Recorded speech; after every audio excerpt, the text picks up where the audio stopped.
बिस्मिल्लाहिर्रहमानिर्रहीम अस्सलाम वालेकुम। Pharmacy technician first year session 2020 and 22 के स्टूडेंट्स के लिए माइक्रोबायोलॉजी में आज का हमारा टॉपिक है मॉइस्ट हीट स्टरलाइजेशन।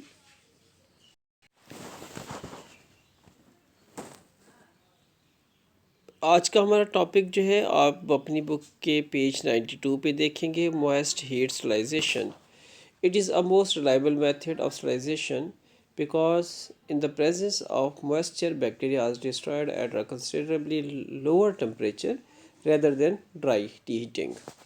ये बहुत ही काबिल इत्माद तरीका है स्टरलाइजेशन का, क्योंकि मॉइस्चर की मौजूदगी में बैक्टीरिया जो होते हैं बड़ा तबाह हो जाते हैं बहुत ही वाज़ेह तौर पे कम टेम्परेचर पे बनिस्बत ड्राई हीट स्टरलाइजेशन के।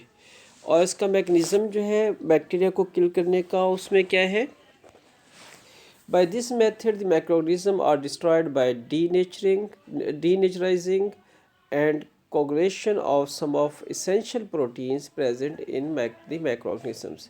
इस मेथड में माइक्रोऑर्गेनिज्म्स जो हैं वो तबाह जब होते हैं तो उनकी जो है एसेंशियल प्रोटीन जो उनके स्ट्रक्चर में पाई जाती है, एक तो वो डीनेचर हो जाती है और फिर वो उसकी कोगुलेशन हो जाती है, यानी वो पिघलने के बाद जम जाती है और इस तरह से मैक्रोब जो है वो डिस्ट्रॉय हो जाते हैं। इसमें एडवांटेज क्या है कि मैक्रोब आर किल्ड मोर इफ़ेक्टिवली, बड़े मौसर अंदाज से मैक्रोब इसमें किल होते हैं। और ampoules are readily sterilized by this method, और अम्प्यूल्स को बड़ी तेज़ी से जो है इस मेथड के थ्रू जो है स्टरलाइज किया जा सकता है। Bulk quantities, surgical dressings and surgical instruments are effectively sterilized, और बहुत बड़ी तादाद में मिकदार में सर्जिकल ड्रेसिंग और सर्जिकल इंस्ट्रूमेंट्स जो हैं मौसर तरीके से जो है वो इस मेथड में स्टरलाइज हो जाते हैं।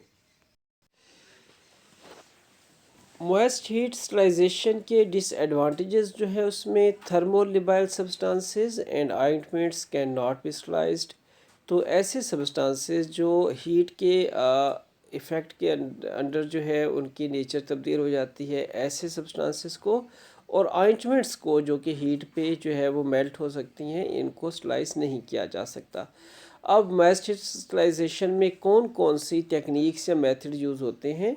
पहले नंबर पे ऑटोक्लेविंग है, बहुत ही अहम है autoclaving.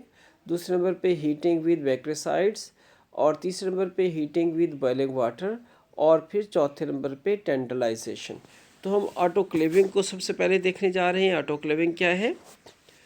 Autoclaving is the process of heating in an autoclave in which saturated steam under pressure is allowed to penetrate through the material for 20 minutes at temperature of 121 centigrade.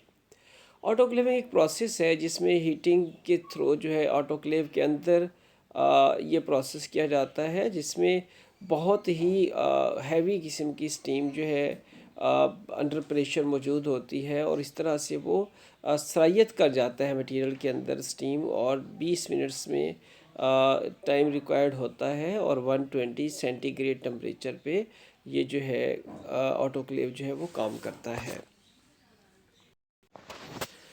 Autoclave को define करने जा रहे हैं। It is an apparatus used for sterilization by steam under pressure. ये एक ऐसा apparatus है या आला है जो कि स्टरलाइजेशन के लिए इस्तेमाल होता है, और इसमें जो प्रिंसिपल जो कार फरमा है वो है स्टीम अंडर प्रेशर। यानी जब आपसे पूछा जाएगा कि स्टीम अंडर प्रेशर जो है ये स्टरलाइजेशन किसके थ्रू होती है, तो आप इसका आंसर जो है वो ऑटोक्लेव बताएंगे। तो ऑटोक्लेव जो है वो स्टीम अंडर प्रेशर जो है वो काम करता है। ऑटोक्लेविंग का वर्किंग मेथड किस तरह से है कि किस तरह से काम करता है? Autoclaves commonly use steam heated to 121 centigrade और 134 सेंटीग्रेड। ऑटोक्लेव को आम तौर पे जो है स्टीम को हीट किया जाता है या तो 121 सेंटीग्रेड पे या फिर 134 सेंटीग्रेड पे। अब इन दोनों सेंटीग्रेड्स जो टेम्परेचर है इसमें क्या डिफरेंस होगा? To achieve sterility, a holding time of at least 15 to 20 minutes at 121 centigrade. अगर हम 121 सेंटीग्रेड का टेम्परेचर रखेंगे तो फिर हमें टाइम जो है 15 to 20 मिनट्स जो है देने होंगे। और 3 minutes at 134 centigrade is required. और जब टाइम जो है 134 टेम्परेचर जो है हमें हम हासिल कर ले तो फिर हमें उस टाइम पे सिर्फ 3 मिनट्स जो है वो रिक्वायर्ड होते हैं। Additional sterilization time is required for liquid. अगर लिक्विड आप स्टरलाइज करने जा रहे हैं तो उसके लिए टाइम जो हमें ज़्यादा चाहिए होगा। Instruments packed in layer of clothes. अगर इंस्ट्रूमेंट्स जो हैं वो क्लॉथ्स की लेयर में पैक किए हुए हैं, सेट बनाए हुए हैं, as they may take longer to reach the required temperature. और रिक्वायर्ड टेम्परेचर तक पहुंचने के लिए इनको ज़्यादा टाइम चाहिए होता है। तो अगर आप लिक्विड को स्टरलाइज करने जा रहे हैं या हम ऐसे इंस्ट्रूमेंट्स को स्टरलाइज करने जा रहे हैं जो क्लॉथ के पैकिंग में है तो फिर हमें एडिशनल टाइम चाहिए होगा। Proper autoclave treatment will inactivate all fungi, bacteria, viruses and also bacterial spores which can be quite resistant. देखिए, प्रॉपर जो ऑटोक्लेव ट्रीटमेंट है वो इनएक्टिवेट कर देता है। ये इनएक्टिवेट लफ्ज़ जो है, इनएक्टिवेट एक ही लफ्ज़ होगा, इनएक्टिवेट कर देता है तमाम फंजाई को, बैक्टीरिया को, वायरसेस को।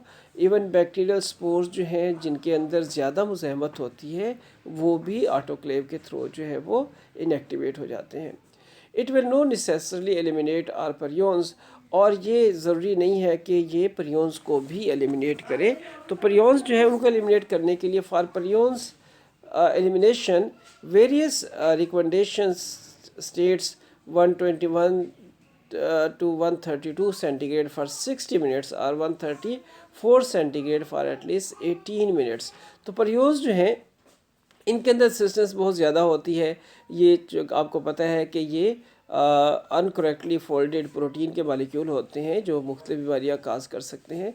तो इनको अगर आप स्ट्राइस करने जा रहे हो तो फिर ऑटोक्लेव पे आपको टाइमिंग जो है 121 से 132 सेंटीग्रेड के टेम्परेचर पे 60 मिनट्स रिक्वायर्ड होंगे।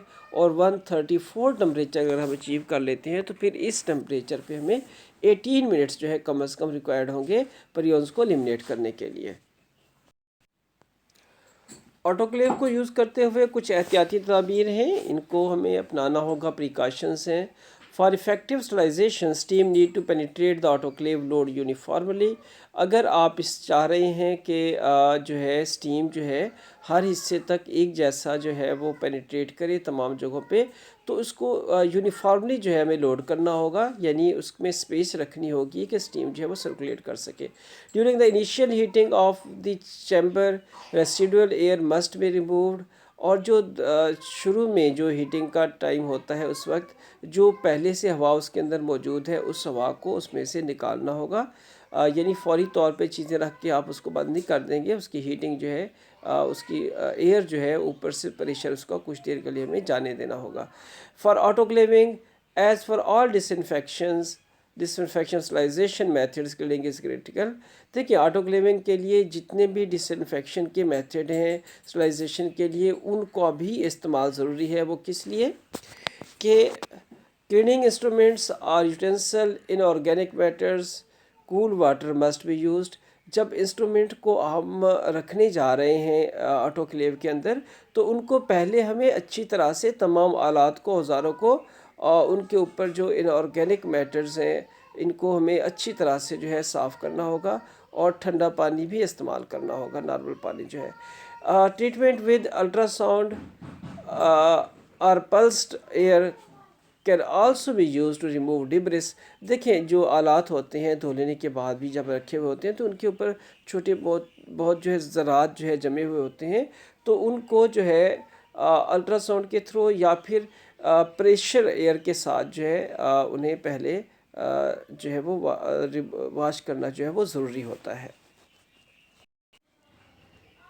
अभी हम बहुत ही रिलायबल मेथड और बहुत ही मशहूर मेथड जो है ऑटोक्लेविंग का उसको डिस्कस कर रहे थे। तो सेकंड मेथड जो है मॉइस्ट हीट स्टरलाइजेशन का वो है heating with bactericide. In this method bactericide is added to the solution to be sterilized as are the sealed which are the sealed. ऐसे सोल्यूशन जो कि सील्ड हैं उनको जो है स्टरलाइज करने से पहले हम बैक्टीसाइड के साथ बॉयल करते हैं। The sealed container are then heated at 100 centigrade for 30 minutes in water bath. उनको वाटर बाथ दिया जाता है, जो सील्ड कंटेनर होते हैं पानी के अंदर, उनको 100 डिग्री सेंटीग्रेड पे जो है 30 मिनट्स के लिए जो है रखा जाता है। और जो बैक्टीरियासाइड इसमें इस्तेमाल होते हैं, commonly use bactericide includes benzalkonium chloride and chlorocresol. Chlorocresol के बुक में स्पेल गलत थी, यहाँ पे ठीक करके लिखा हुआ है क्लोरोक्रिसोल और बेंजल्कोनियम क्लोराइड जो है ये बैक्टीरियासाइड जो है इस्तेमाल होते हैं पानी के अंदर मिला के, फिर इनके अंदर जो है वाटर बाथ दिया जाता है सील्ड कंटेनर को। थर्ड मेथड जो है मॉइस्चराइजेशन का, स्टरलाइजेशन बाय बॉइलिंग वाटर। पानी के अंदर ही बॉयल करके जो है चीज़ों को स्लाइस कर लिया जाता है। The boiling water bath is most useful for sterilization instruments like syringes, knives, blades, scissors and others. तो ये जो पानी के अंदर बॉयल करने वाला तरीका है, ये मुख्तलिफ इंस्ट्रूमेंट्स को, जैसे syringes हैं, नाइफ्स हैं, ब्लेड्स हैं, सीजर्स हैं और दूसरी चीज़ें, इनके लिए बहुत ही फ़ायदेमंद है। They are completely dipped in boiled water for 20 minutes. मुकम्मल तौर पर एक बॉइलिंग वाटर के अंदर इनको डिप रखा जाता है और 20 मिनट तक इसको उबाला जाता है। तो फोर्थ जो मेथड है टेंडलाइजेशन, अब हम इसको स्टडी करने जा रहे हैं। Tyndallization named after John's Tyndall is a lengthy process. और टेंडलाइजेशन का प्रोसेस जो है ये जॉन्स टेंडल ने, जो कि साइंटिस्ट हैं, उन्हें इंट्रोड्यूस करवाया था। तो ये थोड़ा सा लेंथी प्रोसेस है और ये इस्तेमाल होता है, यह प्रोसेस जो है बनाया गया design to reduce the level of activity of sporulating bacteria that are left by a simple boiling. तो ये जो तरीका है ये ऐसे बैक्टीरिया के लिए जो कि अपने गिर्द स्पोर बना लेते हैं और फिर सिंपल बॉइलिंग के बाद वो बच जाते हैं, तो उनको एक्टिविटी के लेवल को कम करने के लिए तरीका जो है वो अपनाया जाता है। The process involves boiling for a period at atmospheric pressure, cooling incubation for a day and finally boiling again. इस प्रोसेस में जो तरीक़ाकार इन्वॉल्व है, इसमें सबसे पहले एक बॉइलिंग पीरियड होता है एटमॉस्फेरिक प्रेशर पे, यानी प्रेशर स्टीम अंडर प्रेशर नहीं होता, बस चीज़ों को आम प्रेशर पे जो है रूम टेम्परेचर पे प्रेशर पे इनको बॉयल कर लिया जाता है। फिर एक कूलिंग का इनक्यूबेशन पीरियड होता है 1 दिन के लिए, फिर उनको छोड़ दिया जाता है, फिर दोबारा उनको बॉयल किया जाता है। इसमें क्या होता है, the 3 incubation periods are to allowed heat resistant spores surviving the previous boiling period to germinate to form the heat sensitive vegetative stage which can be killed by next boiling step. इसमें ये होता है कि 3 incubation periods जो कि हैं, जब पहली दफ़ा हम उनको बॉयल कर लेंगे तो उसमें स्पोर रह जाएंगे। अब स्पोर क्या होंगे, चूँकि हीट रेजिस्टेंस होते हैं स्पोर, वो सर्वाइव कर जाते हैं बॉइलिंग के दौरान। तो फिर जब उनको इनक्यूबेशन का पीरियड देते हैं तो फिर वो जर्मिनेट करते हैं और अपनी सिस्टिक स्टेज से वेजिटेटिव स्टेज में आ जाते हैं। जब वेजिटेटिव स्टेज में आ जाते हैं तो नेक्स्ट टाइम जब हम उन्हें बॉयल करते हैं तो फिर उनको आसानी से किल किया जा सकता है। इस तरह से इस प्रोसेस को 3 दफ़ा जब दोहरा लिया जाता है तो इस तरह से तमाम स्पोरुलेटिंग जो बैक्टीरिया है वो भी इससे किल हो जाते हैं। और अगली बात टेंडलाइजेशन के हवाले से, टेंडलाइजेशन इनफेक्टिव अगेंस्ट परियोंस। परियोंस के अगेंस्ट जो है ये इनफेक्टिव होता है और परियोंस को अगर हमने एलिमिनेट करना है तो उसके लिए हम ऑटोक्लेविंग का तरीका इस्तेमाल करते हैं और हमें टेम्परेचर भी बढ़ाना पड़ता है और टाइम भी बढ़ाना पड़ता है। तो ये था हमारा आज का second physical method, moist heat sterilization. और नेक्स्ट टाइम हम नेक्स्ट लेक्चर के साथ मिलेंगे। तब तक के लिए अस्सलाम वालेकुम वरहमतुल्लाह।